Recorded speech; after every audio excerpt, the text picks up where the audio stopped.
Welcome to the Slop Temple. We pray this video helps. In this video, I will explain how to replace a Toyota Camry alternator. First, ensure your vehicle is off and cool. Disconnect the negative battery cable to prevent electrical shorts. Next, safely raise the front of your Camry using a jack and secure it with 2 jack stands. Finally, remove the front passenger wheel and the inner fender splash shield to gain clear access to the alternator.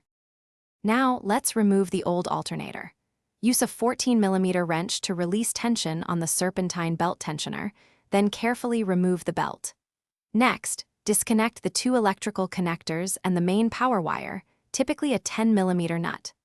Finally, remove the 2 mounting bolts, usually 12mm or 14mm, and carefully extract the old alternator from its position. With the old one out, it's time for the new alternator. Carefully slide the new unit into place and hand-tighten the 2 mounting bolts.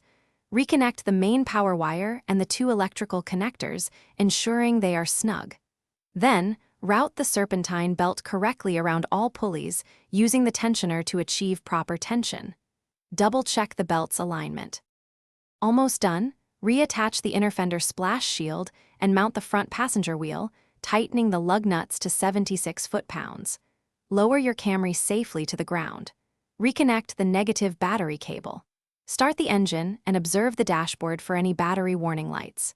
Use a multimeter to confirm the charging voltage is between 13.5 and 14.5 volts. Thanks for watching. Consider subscribing if we helped you.